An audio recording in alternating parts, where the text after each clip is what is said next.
Everyone, आज हम class 6 का मैथ्स का चैप्टर 7 फ्रैक्शंस, इसका हमने बहुत सारे टॉपिक्स कवर कर लिए थे और आज हम इसका एक टॉपिक कवर करेंगे जो है इक्विवेलेंट फ्रैक्शंस।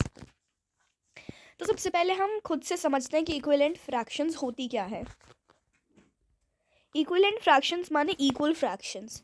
जैसे आपके पास कोई तो फ्रैक्शंस हैं, मान लीजिए 2/4 और 1/2, तो ये दोनों फ्रैक्शंस इक्वल हैं क्योंकि 2/4 को काटने के बाद हमारे पास 1/2 आएगा, तो फिर 1/2 इक्वल्स टू 1/2 क्योंकि वो दोनों फ्रैक्शंस इक्वल है। ऐसे ही हम और एक और कोई और एग्जांपल लेके देखते हैं।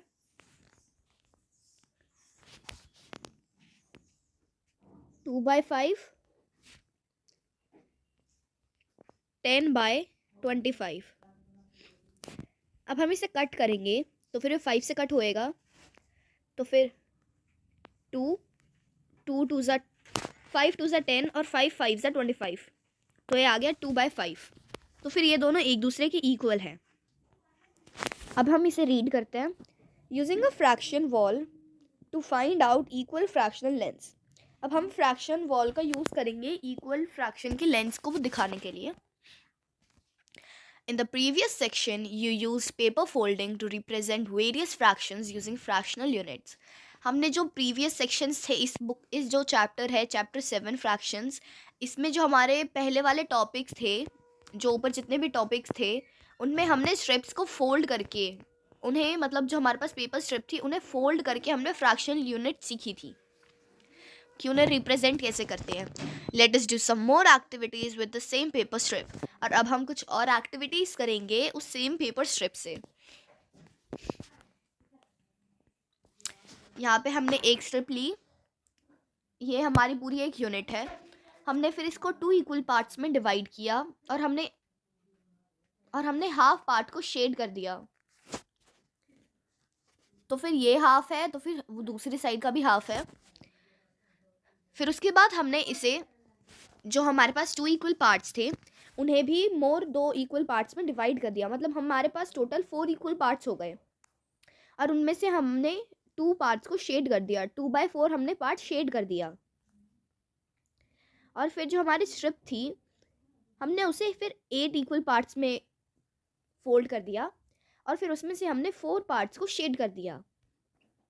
तो फिर जितनी भी यहाँ पे फ्रैक्शंस हैं, जैसे 1/2 2/4 4/8, ये सारी इक्वल है, ये सारी इक्विवेलेंट है। क्योंकि देखो, जैसे हमारे पास 1/2 है और 2/4 है, तो 2/4 कैंसिल हो जाएगा और ये 1/2 आएगा।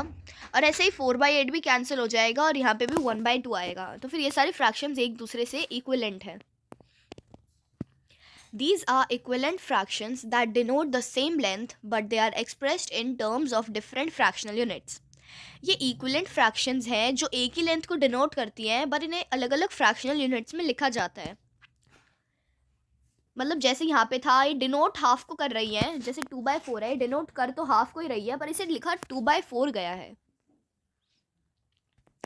Now check whether 1/3 and 2/6 are equivalent fractions or not using paper strips. अब आप चेक करो कि 1/3 और 2/6 इक्विवेलेंट फ्रैक्शन है या नहीं, एक पेपर स्ट्रिप का यूज़ करके।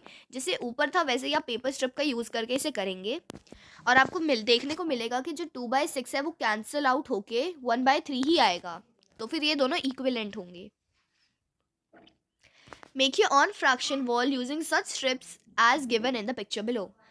आप ऐसी फ्रैक्शन वॉल बनाओ जैसे इस पिक्चर में यहाँ पर गिवन है, ऐसे ही पेपर स्ट्रिप्स का यूज़ करके। Answer the following questions after looking at the fraction wall. अब ये जो यहाँ पे फ्रैक्शन वॉल दे रखी है, इसको देख के हमें कुछ क्वेश्चंस के आंसर देने हैं। तो फिर पहले हम इस फ्रैक्शन वॉल को देखते हैं। ये हमारी यहाँ से यहाँ तक जो ब्लू लाइन है, ये पूरी एक यूनिट है। हमने उस एक यूनिट को हाफ में डिवाइड कर दिया। तो जो फर्स्ट पार्ट है वो होगा 1/2 और जो सेकंड पार्ट होगा वो होगा 2/2। 2 से 2 कैंसिल हो जाएगा, तो फिर ये आएगा 1 यूनिट। ऐसे ही जो नीचे वाला है वो है 3/3, वो भी 1 यूनिट, और उससे 3 इक्वल पार्ट्स में डिवाइड किया गया है।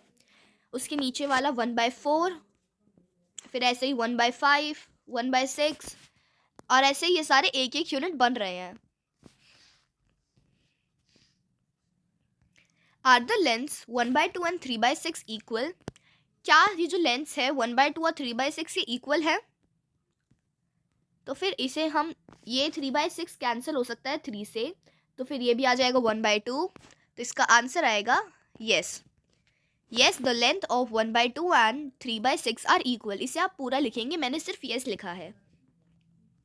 Are 2/3 and 4/6 equivalent fractions? Why? क्या 2/3 और जो 4/6 है वो इक्विवेलेंट फ्रैक्शंस हैं? तो हमारे पास फ्रैक्शंस हैं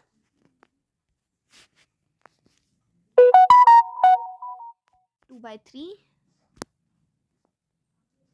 और 4/6।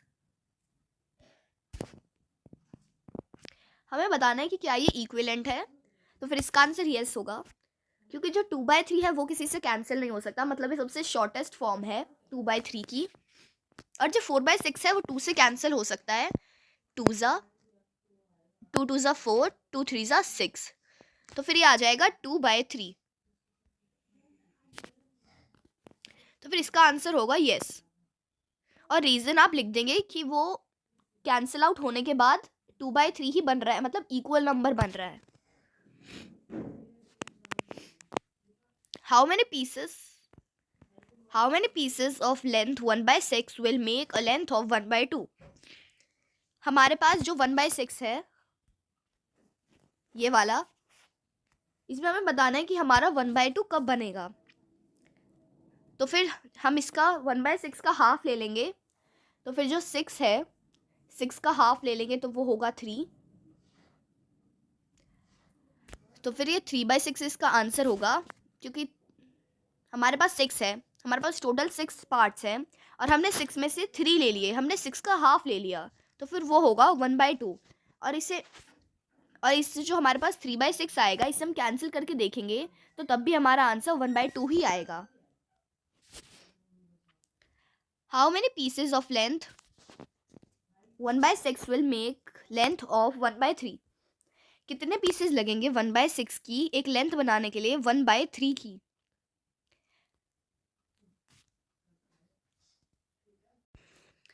तो फिर इसमें हम स्टार्टिंग वाले 2 पीसेज ले लेंगे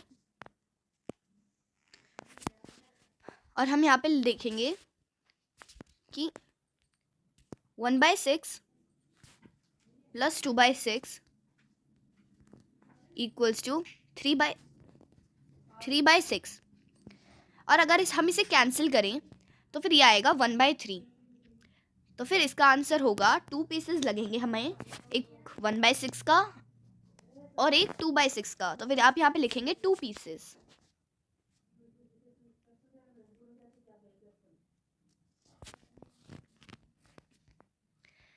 We can extend this idea to make a fraction wall up to the fractional unit 1/10. अब जैसे हमारे पास ऊपर फ्रैक्शन वॉल थी, यहाँ पर ये थी 6 तक, ये थी 1/6 तक, और वैसे ही नीचे उसे लेके गया हुआ है 1/10 तक। तो फिर वो भी बिल्कुल सेम ही तरीके से बनाई गई है।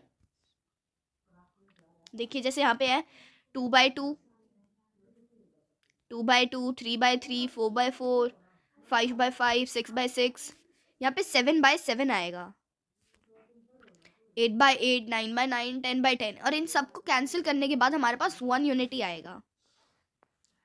अब हमारे पास आगे कुछ फिगर इट आउट के क्वेश्चंस हैं जो हम नेक्स्ट पार्ट में कवर करेंगे। अगर आपको इस टॉपिक में कुछ भी समझने में डिफ़िकल्ट लगा तो आप कमेंट सेक्शन में मुझसे पूछ सकते हैं, मैं आपको बता दूंगी। तो फिर हम इसका जो फिगर इट आउट है वो नेक्स्ट पार्ट में कवर करेंगे। Thank you.